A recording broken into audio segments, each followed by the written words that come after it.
నిన్న లక్నో వేదికగా జరిగిన match number 61 LG versus SRH. LG ఇంటికెళ్ళిపోయింది, అసలు ట్రైన్ ఎక్కింది. ఎస్ఆర్హెచ్ 7 వికెట్లతో భారీ విజయం సాధించింది. ముందుగా మ్యాచ్ విషయంగా వస్తే ఎస్ఆర్హెచ్ టాస్ నెగ్గి బౌలింగ్ ఎంచుకుంది. Then openers LG openers Mitchell Marsh and Markram ఇద్దరు మంచి పార్ట్నర్షిప్ పెట్టారు. 100కు పైగా పార్ట్నర్షిప్ పెట్టి ఎల్జీని స్ట్రాంగ్ పొజిషన్లో నిలబెట్టారు. అండ్ మిచెల్ మార్ష్ అవుట్ అవగా రిషబ్ పంత్ వచ్చాడు. రిషబ్ పంత్ మరియు సేమ్ స్టోరీ. రిషబ్ మలింగ బౌలింగ్లో కాట్ బౌల్ అయిపోయాడు. మళ్ళీ నిఖిలేష్ పూరన్ రాగా తన మెరుపును మెరిపించగా స్కోరు 40 పైన టార్గెట్ ఇచ్చింది ఎస్ఆర్హెచ్కి.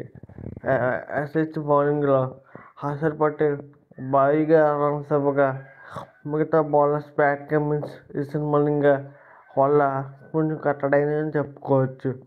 అండ్ ఎల్జీ బ్యాటింగ్లో Markram, Marsh and Nicholas Pooran మాత్రమే కొంచెం మంచిగా ఆడారని చెప్పుకోవచ్చు. దెన్ ఎస్ఆర్హెచ్ బ్యాటింగ్ చేయింగ్ దగ్గర కోవిడ్ బారిన పైన ట్రావిస్ హెడ్ బదులు ఫ్రైడే వచ్చాడు. ఫ్రైడే మెరుపును మెరిపించగా తను కూడా అవుట్ అయిపోయాడు. దెన్ ఇషాన్ కిషన్ అండ్ అభిషేక్ శర్మ ఇద్దరు జోడీ కట్టారు. ఏంటి భయ్య అభిషేక్ శర్మ రేపు వరల్డ్ హ్యాబిట్ ఉందా? ఆ బ్యాటింగ్ ఏంటి నాకు అర్థం కాలేదు. దెన్ మిగతా వాళ్ళు కూడా బాగానే సపోర్ట్ ఇచ్చాడు. ఎస్ఆర్హెచ్ టీంకి కలిసికట్టుగా ఆడి ఎస్ఆర్హెచ్కి మరో విజయం సాధించింది. ఇది పర్ఫెక్ట్ రివెంజ్ అని చెప్పుకోవచ్చు ఎస్ఆర్హెచ్కి. ఎందుకంటే అంతకుముందు ఎస్ఆర్హెచ్ హోమ్ గ్రౌండ్లోకి వచ్చి ఎస్ఆర్హెచ్ని ఓడిస్తే ఇప్పుడు లక్నో హోమ్ గ్రౌండ్ వచ్చి ఎల్ఐసిని ఓడించింది. ఇప్పుడు ఎస్ఆర్హెచ్ ఓడిపోయింది కాబట్టి ఎల్జీ ఎలిమినేట్ అయిపోయింది. ఇప్పుడు 4వ ప్లేస్ గురించి డీసీ, ముంబై కొట్టుకుంటున్నాయి. 4వ ప్లేస్ రేపు జరుగుతుంది, రేపు మ్యాచ్ ఉంది కాబట్టి.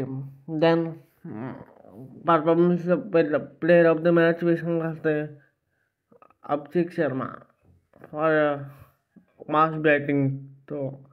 అండ్ పర్పుల్ క్యాప్ విషయంలో వస్తే ఏం మారలేదు ప్రదీప్ కృష్ణ. అండ్ ఆరెంజ్ క్యాంప్కి వస్తే సాయి దర్శన్ చెప్పుకోవచ్చు. Thank you for the watching. Please subscribe and do bell